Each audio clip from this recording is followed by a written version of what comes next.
So this is 24 hours since I've added the yeast. It's starting to bubble on top, and looks like the yeast is starting to go to work.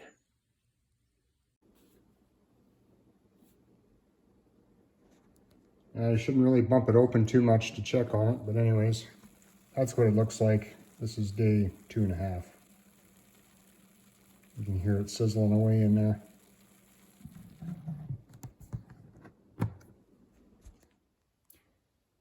So it's been 10 days since we started our winemaking process here.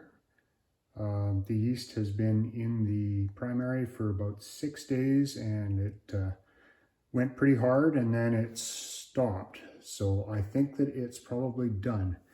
The amount of days isn't as important as how much fermentation happens. So we're going to test our must and make sure that all the sugar has been used up. And if that's the case, then we'll rack it, or in other words, we're going to siphon it into our carboy here to let it finish. Everything has been sanitized with Darvasol. Make extra sure that your siphoning hose is sanitized inside with Darvasol, because that hose is a pretty good breeding place for stuff that wrecks your wine. So make sure it's good and cleaned out with a sanitizing solution.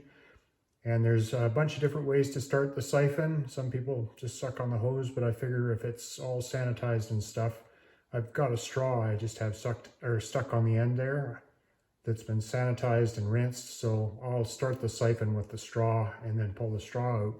And then this end here will go into the carboy. That'll just keep my my mouth off of anything that's going in the carboy, because that's kind of grody.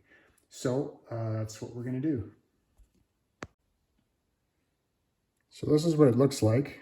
There's probably still a little bit of fermentation happening. I think it's got to do with particle size. The yeast is still chewing through some of the relatively larger particles in there, and probably will for a while. So that'll continue a slow fermentation process in the carboy for the next little while. There's probably a thin layer of yeast on the bottom here that is already settled, but we're going to leave that behind. That's why we're siphoning. So we'll get test our must here and see what the sugar content is.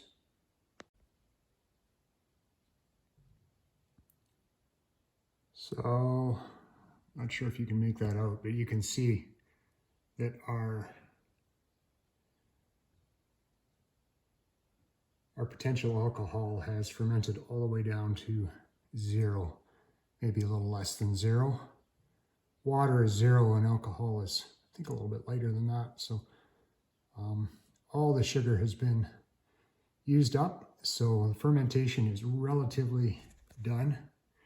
Like I say, there'll be some larger particles in here just because it isn't super filtered that will continue to ferment a little while longer.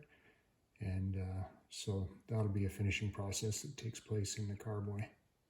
But yeah, looks like our potential alcohol is 0, and we're just slightly less than 1 on our specific gravity. So that'll be about 10% alcohol in there then. We had a potential alcohol at 10, and then now we're at 0, so the difference is 10.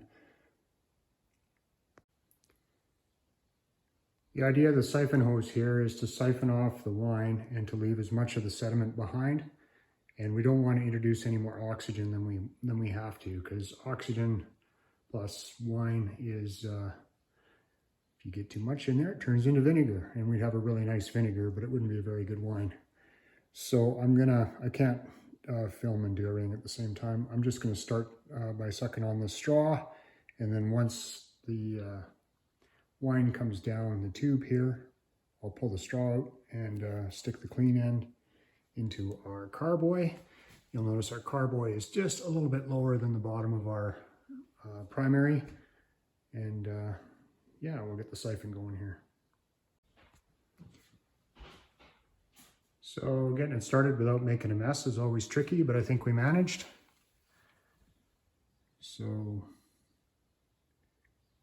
we're just going to fill the carboy up here, and we're going to when we're done, hopefully we have just a couple inches of headroom at the top. And this should only take, about a minute or so.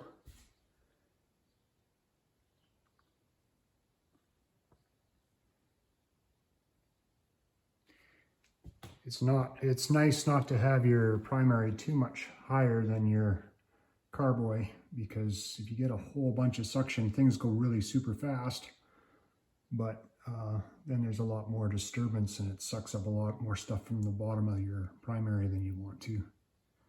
But you'll notice what a beautiful color of pink this has turned. Initially it was kind of a greeny sort of watered down grass color, but this rhubarb wine turns a beautiful bubblegum color pink when it's done, which is really kind of nice. All right, we got it fitted with the airlock and the bung on there. I could have maybe put another ½ an inch, 3/4 of an inch of wine in there if I'd have had it, but I didn't. I don't like topping up wine because it's just a chance of introducing bacteria, so I don't like doing that. I try and just leave it alone once it's in there. If I have to, I'll do something about it, but this is going to be okay. On my initial mix, when I said to put in about a cup more than a gallon, the reason for that was when you rack, you can see these are the spent yeast cells that are in the bottom of the primary. And I like to leave about a ½ a cup or so of gunk in the bottom of the primary. And this is a gallon, so you know that you're going to already be a ½ cup short if you don't have a little bit extra. So having that little extra ½ a cup just gives you a little bit less headroom in the carboy, which is good. So this is probably going to bubble away slowly for some time now. So we're just going to put it on the counter and kind of keep an eye on it someplace not too out of the way. And you don't want to have this sealed up, because even though the sugar is right down to almost zero, there's still some fermentation happening. So if you put a hard lid on this, you might have something explode on you. You need to let the gas come out because it's not quite done. So I'm not sure if this is fermentation bubbles, probably a little bit of that is, and there'll be dissolved carbon dioxide that is going to be working its way out of the wine must there. So it'll be kind of bubbly for a while, and we'll take some more pictures as the days go by and see what's happening while we're waiting for it to finish up and clear up.